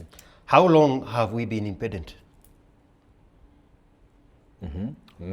Almost the same time, yes. Why haven't we created the ecosystems now that we have identified where the problem is of the economic zone that was missed by the geographical demarcation of the country? Why are we now conscious enough, not conscious enough, and now I am now on the side of Gachagua. Why are we then not conscious enough to say our region did not get the benefits of national schools because you are not from Central Kenya? One moment. But we have agitated for this equal sharing of the cake by demarcating the country into some tiny useless counties, and now we have the control of a budget of billions of Kenya shillings, And now we are on this extreme corner of the country. We are going to create even a better opportunity for our own children to beat Central Province education system. Why haven't we done that? For the same reason, you are saying that you only benefit when you have close proximity to power. And that has been the story since 1963. If our leaders made better choices, this country was ahead of Singapore at some point. This country was ahead of South Korea at some point. Did our leaders not make better choices because they have no ability of making better choices? It is not in them to make good choices. So this is where miseducation and education and the other things come in. Misinformation, uninformation, and disinformation. Exactly. So you cannot blame someone who has no exposure to... Nimefuata story yako sana, and I know how you benefited from chance. I know how you from benefited what? From chance. Opportunities. You cannot blame. There are opportunities that you are exposed to that makes a difference between where you are today and the person who had no access and the only toys they had were their private parts. There's a very thin line of you becoming that person. Very thin line. I've followed your story. Kuna mahali you say you jumped on an opportunity from where you are. Kama haungekuwa kwa supermarket na ukuwe na someone who knows how to get a passport, you would not have made it to America, possibly. If we go that direction ya philosophy, kidogo utapata you are a beneficiary of chance to a great extent. Yes. You understand? And networking. But those opportunities it's very hard to replicate your success story in another person. Because that person is looking at my success as the model that need to be replicated. They need to turn off that internet and create their own organic system, devoid of the comparing of what I have, because comparison is the thief of joy. But what I'm saying is, you minus that opportunity and the chance that you benefit from, right, places you as any other struggling Kenyan, if only you benefited from your skills in saving money. That's number one, right? When it comes to good policies... Discipline is an insult in the African context. No, but you tell somebody to be indisciplined, you're insulting them. Exactly. I agree with you on that. But you would have probably been an average millionaire. 100%. Oh, no. Not if I stayed here. An average, yes. Average human being. Average human being, right? Kama ungekuwa na pesa mingi, let's give you a net worth ya kama 10 million. Bro, we joke about this with my adult daughter. We create scenarios of how my life would have turned up. The best we have come up with is, I would have taken advantage of that cooperative circle and bought a plot somewhere in Jolo or Moro and raised two cows and then retire there and would be wearing matching vitenges on Sunday. I agree with you. I see. Living a mediocre average life. I see. But you think the maker created me for that? You are a beneficiary of chance. Of awareness. No. Of chance, sana chance, of chance. And we could go into that, but let's not go into that. You are a beneficiary of chance. So you are the poor person who was disciplined at the right time. And you knew how to convert the little opportunities that you had. And one thing, why I believe in your subscription of discipline is there are positions that you found yourself that how outworking your peers put you on the map. 100%, all right? But we cannot separate your idea, timing, positioning, and certain things aligning for you. We cannot separate that. And you are an outlier in that such cases ni zile za 1 in a million. We'll tell a story of someone mwenye alipata breakthrough hivi na hivi. They are 1 in a million. But what I subscribe to, right? That's called the 90% rule. 80-20. Yes. So now you are a beneficiary of that, but I am a proponent of a system whereby, right, if the people in charge of resources... No, it's nobody in charge of resources. No, people in charge of resources. No, there is nobody in charge of resources. Nobody. That's why we go wrong. But continue with the statement. Let me qualify that. People in charge of resources is that if the people in power have the value that has been extracted in this country is more than the debt that we owe, right? It does not qualify 70% of the income or the money that this country generates going to pay debt. It does not make sense. Better choices could have been made. And the overall effect is we would have better education system, better healthcare with the resources we can afford to produce, and deliberate education of the masses would change the situation as is. Because we learn differently, we are gifted differently. There are people in charge of resources. And the failure of the system is benefiting people like you who can get benefit from timing and chance, and disadvantaging all the others who need to benefit from exposure and equitable distribution of resources. So let's qualify that there are people who are in charge of resources. Yes. What do we do with them? What is our attitudes toward them? We hope that one day we also get a chance to steal. Now you are right where I needed you. You are right where I needed you. Mm-hmm. If we go back and follow the journey of James Orengo, I had articulated earlier, he plugged himself into that proximity to opportunity and power. And we see him as I don't know how old he was, maybe he was 31 at the time, staying plugged into those potential opportunities that would produce the guy now controlling the affairs of a whole county. Okay? Because he recognized that there are people who run the resources. When I called them the owners of the country, you disagreed. But now you are equating the same explanation of those people as the owners of the country. They are not the owners. They are. They are people who have taken advantage.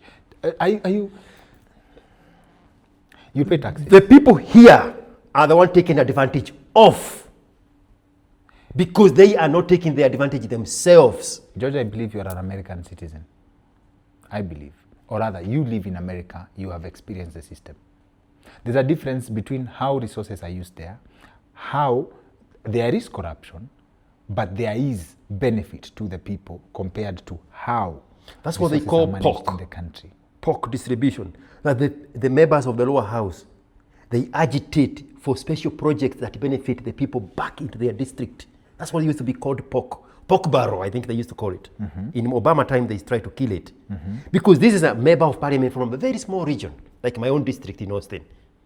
And they are saying there is this light rail that needs to run from Leander to downtown Austin.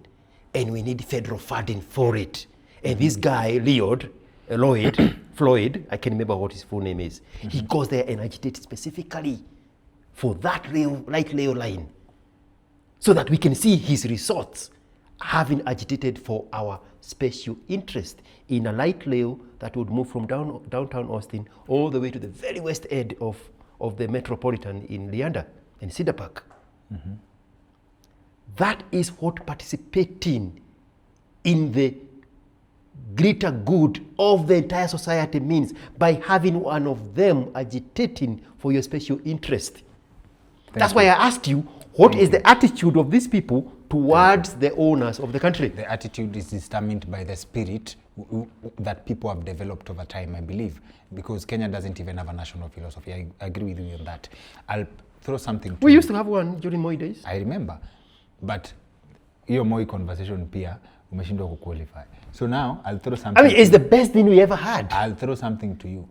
If Kenya had, because I know you are familiar with how the systems of government works. If the Kenyan judiciary function to the letter as per the constitution, and parliament also as an arm of government functioned to the letter, do you think the situation in this country would be different? Where did we go do benchmarking before we created this current constitution? I believe in the U.S. Why? Because we are creating the 51st state of America? You see, that's where we go wrong, bro. That's where we go wrong. That's precisely where we go wrong. Why are we aping our constitution dependent on another constitution in an environment, in a culture, in a society, in a tradition, in a group of people that are unlike us? What do you mean unlike us? You went to America, you have lived as an No, American. don't authorize me. No, I'm authorizing you because I'm using you as a template of it's possible for someone from Kenya to actually be. No, we are talking about the context. You just brought up that the Supreme, Yes. the Supreme Court, if it Yes. works the way it follows Yes. the Constitution to the letter, Yes. but it's a foreign document. It's through and through a foreign document. A foreign document. This is a good example. Let's qualify that Texas is the same size as Kenya. Yes. But the economy of Texas is into trillions. Kenya's economy is 112 billion. The guy at the top in Texas is one guy. One guy. The people who run the politics in Texas, they work part-time. 100 days in 2 years. There's no mistake in that statement. There is no full employee that is a member of parliament. The maximum they can make is probably $16,000 in that period of 2 years. They meet for 100 days. When they are voted in as politicians in the lower house and the upper house, that period is 2 years only. In that period of time, they meet only for 100 days. Unless there are some bills that they did not finish up the work, and the governor gives a special session with a maximum of time they can spend. They take care of business in 100 days. The amount of money they can make in that 100 days, somebody can look it up, is probably 16,000, not per month, for the duration of the 100 days. Then they go away and they become members of the society to produce and become useful people, not sit in the city and become politicians and get paid more money than the governor is being paid running the whole country of Texas by himself. They send them away. They only bring them for 100 days. Take care of business, they go away. There's no monthly salary and benefits and outriders and VAs and benefits for buying houses and buying new wives and new botches and new side chicks. Nothing like that. But we are running Kenya with 40 what? How many counties? 47. 47 counties with the output of 112 billion. Texas is running the country with one governor, one lieutenant governor, the deputy governor, and 100 of these part-time politicians, but with an output of trillions of dollars. But we aped our subdivision of the countries into counties to that one of Texas. But there are no resources. Even if we qualified that we have the same population, but we don't. It does not make any sense to copy-paste a foreign concept to make it try to work here. We should go back to 7 provinces and Nairobi become a special zone. We should go back to provincial commissioners that ran the entire province the way they did when things were good with Daniel Teacher of Moi. Things were not good. You have a short-term memory on this issue of President Moi. You are forgetting. Yeah, because everything you know about Moi, I don't even know how old you are, is the demonizing nature of the women because they hated Moi because they could not manipulate him because he did not have a bitch next to him. So he ran a country in the best way he knew how. I'm very balanced in my opinion of Moi because I have read an account from his haters, I have read accounts from his supporters. And you have brought people who were next to him, especially in Legiro, who ran the presidential presidency. And I'm very balanced, and I'm saying in 24 years, he had his wins, but we could have done better. But are we doing better now? So what is this thing of aspiring to do better in some distant future by black people? We recognize what the problem is, but the solution is where we draw the line. No, but I've laid my case. I've qualified the submission that the people in charge of resources and in fact, education alone, proper education would have changed everything in this country. Number one, proper education. And I know you agree with that. We will not be talking about miseducation, misinformation, and we will not be talking about that if we focused on education alone, right? Deliberate education. And to your point, the generation that benefited from the colonial education is the last great generation Kenya will ever see. But this colonial education that you keep talking about has been described on this platform very well. It did not create people to produce. It created people to consume knowledge. Our history has been taught differently. I'm talking about people like Grace Ogot, the ones that benefited from the institutions that the white people created all over Africa, especially in East Africa. Nairobi University, Makerere University, even the Tom Mboya group. That generation is the greatest generation Kenya will ever see because they benefited from a constructive system that was designed to equip natives with a skill set of running a modern society that they did not have. So it created a very special group of people that ran agriculture, that ran horticulture, that ran health care, that ran veterinary services, that ran demarcation in the area of survey, that ran hospitals, and also equipped them to be teachers and professors of the next generation. That emanated from the engineers of the white guy who we agreed only stayed here for 53 years. This debate may not end. I submit that. So I'll not talk. I'll let you now close for us with how you think. Why you run away from this narrative? That. No. Tell us. How you gave me coffee, bro. The problem is you. Sawa basi. Close for us with how you think Kenya can be a perfect society. In the utopia world that I live in, you can throw in eugenics hapo ukitaka. No, I don't think we need eugenics at the moment. We just need to stop the poor poorers from pouring.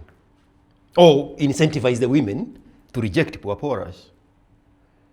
Because when it's done by the governments, we have a problem with it. You call it eugenics and you call it one-child policy. But if we incentivize the women, does it sound familiar with the American black woman? You sound bitter that poor men are finishing women for you. That someone would make that. I've never had a woman problem, even when I was a brokey. Skinny as you are, working 7 days a week at Tuskys for 5 years. I still bagged and bed buddies in the very few sleeping time that I had. Working 7 days a week. Okay. Yeah, no. So you have no beef. If I'm finishing women, it's probably other people's women that have failed in that department. So perfect society. Perfect society. Eliminate democracy. Go back to section 2A, 2B. Ban political parties. One political party for life to bring the cohesion of the country back to patriotism. You said utopia. So nobody come to me with anything else. We are creating a utopia. This is imaginary. Don't worry about it. It will never happen. This is George's madness. You can switch off the TV right now. Back to section 2A, 2B. One political party that unites the country in patriotism. Start explaining to the new generation what patriotism means, because we don't know what that is. Because the Kikuyus, the Kikuyu mafia of Kiabu mafia has destroyed patriotism. One president for life. It's not a foreign concept. It's what is working in China. It's what is working in KSA. It's what is working in every successful Arahu Akibaru country. What is the qualification of this person who can be president for life? Homegrown. Which means? A guy who has been here the entire life and has followed the rules and have learned the ropes from the greatest generation before him. And has the best ideas of the people if we remove polarization. Everyone who's been voted has had the best ideas for the people till they got to office. Eliminate democracy so that we can stop bringing the bad people in. If you get a good leader, you keep them. We should have kept Kibaki for 20 years and avoided the train wreck that followed. Do you think Kibaki's 20 years will be different from Moi's 24 years? Isn't Kibaki the guy you are praising today? The best president ever. I heard somebody say that in a very, was that you? You heard me say that. It was you. No, because I was about to say somebody in a very high profile, influential position of thought shaping said that. We're just let's qualify Kibaki was the greatest president we ever had. Let's qualify 20 years under Kibaki. Why didn't we keep him? If we had the consciousness to identify that. Why didn't we keep him? Why did we let Western democracy dictate the term limits? When China realized Jinping is a good guy, they changed the rules for him specifically. Let's stop cutting corners. Let me speak for our audience watching. Are you submitting that President Ruto needs to be president for life? Is there a better alternative? Oh, so that's what you were saying? We were still in utopia. Do you want me to go back to utopia? Do you want me to go back to utopia? You say, we have good leaders with good intentions until we vote them in. Eliminate voting. Eliminate voting. Let the people in the Majibo decide what they want in the Yamajibo. Now, in the context of councils, city council, like Robert Alai, what is his position? He's an MCA. MCA. Increase MCAs to 10,000. Subdivide the country into functions of MCA posts. Let those MCAs cater for the unique needs of those regions. The governor becomes an administrator, not the guy with the pass. The pass belongs to the MCA because he's the one in the touch with the people. The power to impeach and regulate the power balance belong to the MCA, not to the president, but to the administrator. Why do we need the governor? Why do we need a dictator if... No, we have not touched the president yet. Mm-hmm. I said decentralize the power the way we decentralize the country. Responsibility without authority is subserviency. So now we created Majibos, decentralize the country into Majibo, but the people in the counties, MCAs, they don't have the power to check the administrator, the governor. That's why they have failed every time they try to impeach a governor, because there is no power with the responsibility. And subdivide the country into very small groups of MCA zones. What do you call them? The MCA, what do they lead? Wards. Wards. Thousands of them. Thousands of them. By eliminating useless positions of senators, only have one senator for every district. Go back to 43 districts. Go back to 7 provinces and create Nairobi as a special zone for the national interest because of its uniqueness in socioeconomics. One senator for every zone. Maybe 2 to regulate the power of the governor so that these MCAs have somebody in the central government to back them when they are putting the administrator in check. Then put 43 MPs in the lower house. Eliminate these special positions of women rep and gay rep and one eye rep and disabled people rep and special need reps. Those are useless positions. Eliminate all of them. Concentrate the power to the wards. Multiply the whole budget that would have gone to these useless positions to the wards and multiply them into very small areas, because if the unique position in my little ward is a bridge to cross these things we keep seeing of children crossing a flooded pathway to school, we solve that problem in that very small zone, because that is their problem. They need a bridge.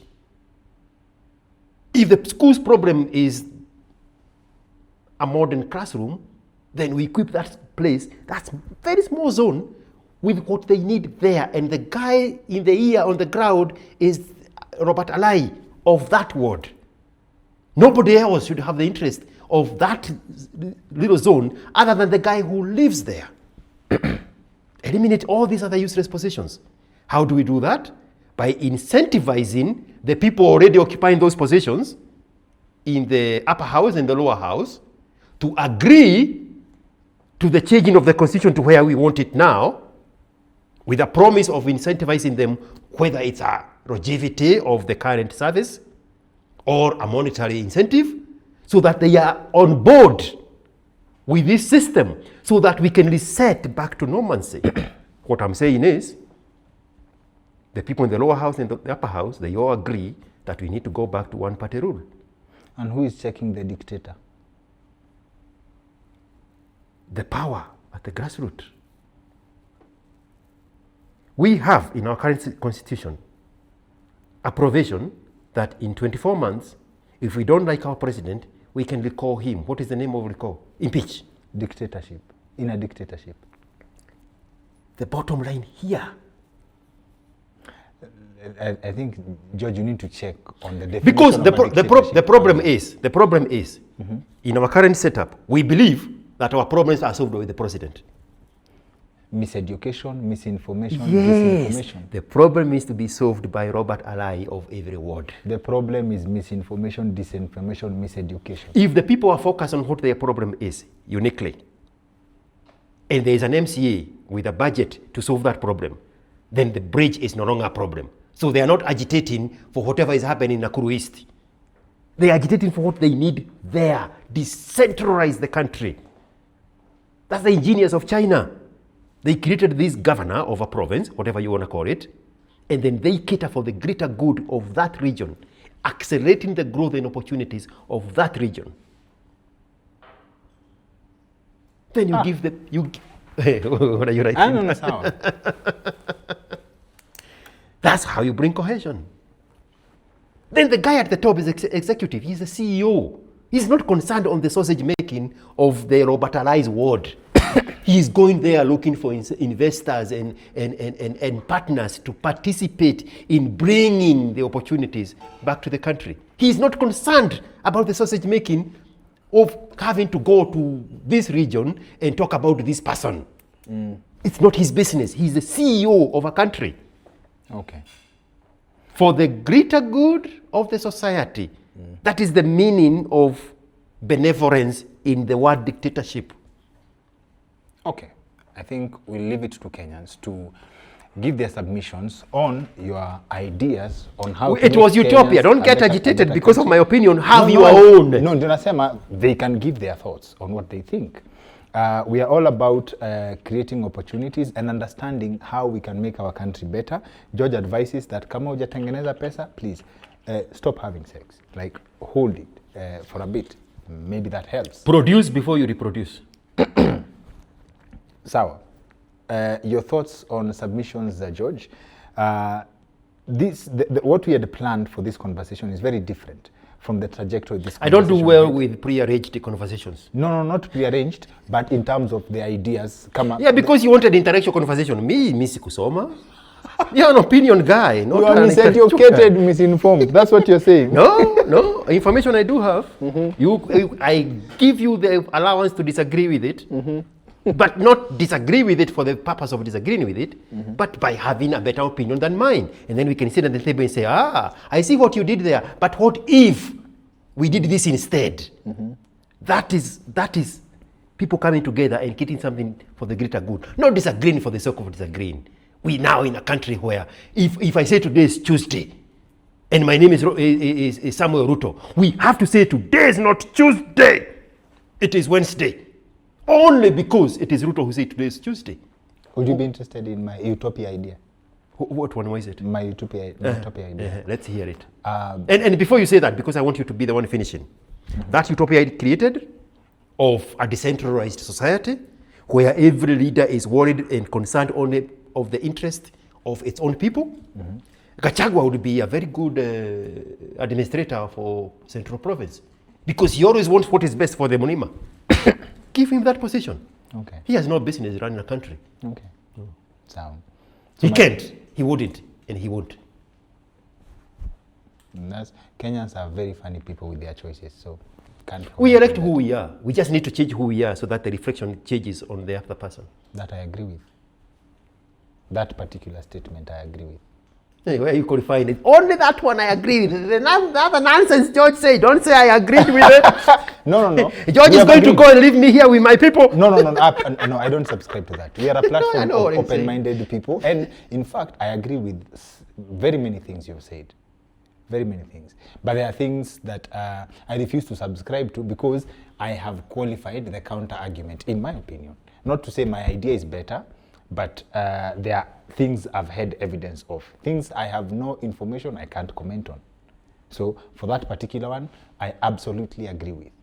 Kenyans elect who they are. That is 100%. And then they turn around and they don't like the image in the mirror. Exactly. And the next day after Kumia Ruto, the next day after the election is like, hey, one term. You are the guy who put him there. You are running around in hundreds of thousands in every rally.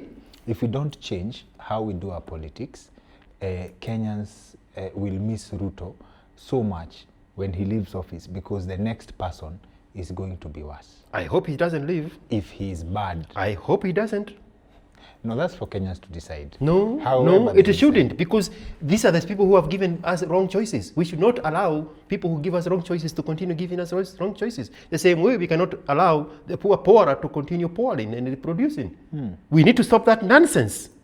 If we know the people who vote, they vote the wrong people, stop the voting.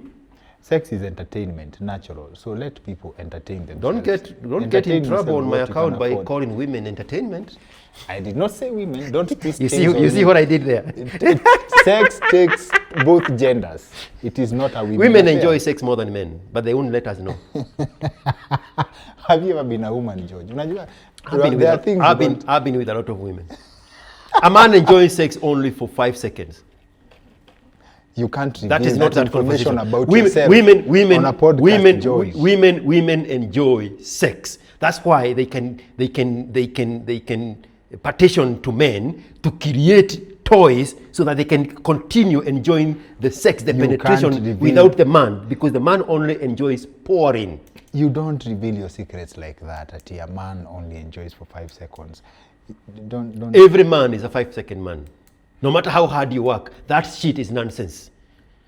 It's only working for her. Speak for yourself, George. I'm speaking for... I can call 7 of them and put them on a group chat, and you hear if they will have an opposing opinion. So my utopia is simple. Yes, sir. First of all, if systems worked as they should, and shoulda, coulda, woulda. It's not going to help. No, that's fine. It's my utopia. If the systems worked as they should, in the spirit with which they have been created, parliament, judiciary, and the executive. And number 2, if politics was to be made a voluntary exercise, close to what you say is in Texas. An MP should not earn more than a school teacher or a police officer. It would attract the right people. A school teacher and a policeman serves their community. So also should be the member of parliament. So you agree with my utopia? Understand? Yes. And that would fix all the mess we are in today. Because if a member of parliament goes there for representation, he's not going there for enrichment or to source for handouts to sustain his job. This would ensure better use of resources. And if the judiciary works well, that everyone does what they are appointed for, we have a better society. Because we leak enough money from failing systems, and we don't even need the so-called dictatorships. We just need a good spirit of country and a philosophy. And this goes to the ideas that you have said.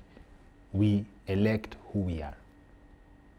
We have to change who we are first. Exactly. To have a different image in the mirror. Exactly. On that we agree on. So you see, can we close at my utopia makes sense too? Is that a fair point to close? Because you want to close. No. I'm asking. Is it a fair point to close? The problem is still the democracy. Because we are we are telling everybody that they have an opinion. They shouldn't. Having a vote is detrimental to the greater good of the country. Not everybody should vote. When you open up voting, then people who have no idea what they are voting for are the ones who vote more than the people who should have the idea who they are voting for. You're going so back go to my back point. and change who we are first. No, the problem is not having a vote. The problem is, I have supported this point of yours, but you're running away from it. The problem is miseducation, misinformation, and the others. We should decentralize voting only to the MCAs because you are asking for the MCA to do that which affects you in your machinani. No, do you think you have no a business properly informed voter would make the wrong choices? The word you have used is someone who has no business, someone has no business voting if they don't know what they are voting for. Information means they know what they are voting for, they know how it affects them, so they make better choices. And we only allow them to vote on that aspect alone. So is the problem the Robert Alai of his ward? Only. Your interest is in your zone. What did you call it? Ward. Vote for that. Have an opinion about that. Hatuna piped water, let's bring pipe water. Hatuna electricity, hatuna security, hatuna paved road, hatuna walimu wa kutosha, hatuna pahali ya playgrounds. Hapo kwenu. Siasa watu wengine, achia hiyo watu wengine. Go away. Solve your own problems. Not imaginary ones that you think the country has. Only your word. You have contradicted yourself on some of the best points you've made. As long as I come up with dictatorship, I'll be happy. It's the only thing that is working in 21st century. It's the only one that worked in imperialism. And Rome was destroyed by democracy. But this dictator, this so-called dictator that you are advocating for, Homegrown or whatever, kichaka grown, wherever they are from, what matters is their person. Who is this person? If at all your idea is to be considered, if you are following the Singapore script of a dictator who lifted his country from poverty, I think the word you're going for is a visionary leader. Benevolent dictator. Visionary leader. Benevolent. Who can implement and execute. Anybody can Monday. be visionary and have no power to implement the vision. That is the problem. But if systems work, kuna kitu umesema, corruption, kill two, you're done, right? If we had a system that worked, right, it wouldn't matter if someone was president for 2 years or they were president for 5 years or 20 years. It wouldn't matter. Or even if we had a president. Because the only reason we have a president is because we have the power to vote them in. Remove that power. You have no power to choose the president. The power belongs to the cabal of the world, guys. We can agree. Not to you. Disagree. We can agree Not to you. disagree. We can agree to disagree. And even in imperialism, they don't give the people the power to vote. The people who are voting for the Prime Minister of Britain are not the people. They are the members of parliament. You vote your own local leader. Then we come together and decide who is the Prime Minister. To eliminate the wrong people choosing the wrong people. Show us your good leaders by sending that leader to us in your local area. Then if this leader is good enough, we can entrust them in choosing the Prime Minister. But we have to put a safety guard in the poorers making the poor choices of the guy at the top. Sawa. Asante sana for making time for us. It was utopia. See you on the next one. Thank you so much for having me. Karibu I sana. appreciate you a lot. Thank you. You're such a unique fella.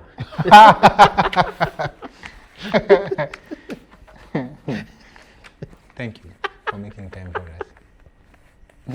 What? I said something. No.